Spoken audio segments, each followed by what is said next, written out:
देखिए यहाँ पर दिया गया है कि कॉस 60 डिग्री प्लस 1 बट्टा कॉस 60 डिग्री माइनस 1। जब इस तरह का सवाल हो तो आपको करना क्या है, तो देखिए कॉस 60 डिग्री का मान 1/2 होता है, तो हम 1/2 प्लस 1 लिख लेंगे, तो ये 3/2 हुआ।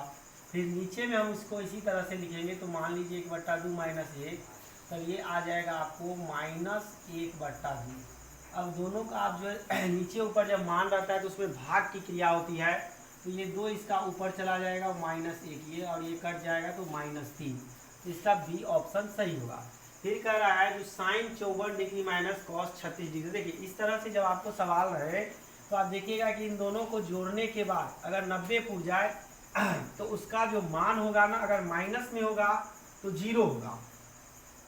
तो यहाँ पर माइनस में दिया गया है तो इसलिए इसका ये ऑप्शन सही होगा। फिर इसके बाद जो सवाल है यहाँ पर देखिए 48 दिया गया है और यहाँ पे जो है सो 42 दिया गया है। इन दोनों को जब हम जोड़ेंगे तो इनका भी मान जो है सो 90 आ जाएगा, तो इसका भी मान जो है सो 0 होगा जब माइनस है तब। और यहाँ पे देखिए प्लस है, और प्लस अगर दिया रहे और अगर दोनों मान जैसे यहाँ पर साइन में दिया गया है और दोनों का जोड़ अगर हम जोड़ते हैं तो 90 है, और दोनों साइन में या दोनों कॉस में ही दिया रहे तब उस समय इसका मान जो है सो 1 होगा।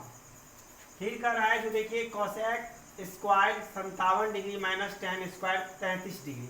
तो यहाँ पर देखिए इन दोनों को जब हम जोड़ेंगे तो इनका भी मान जो है 90 डिग्री हो जाएगा, और दोनों के बीच में माइनस है तो यहाँ पर 0 नहीं होगा, क्योंकि जब हम इसको तोड़ेंगे तो sec square theta minus tan square theta बराबर 1 होता है, तो इसीलिए इसका बी ऑप्शन सही होगा 1।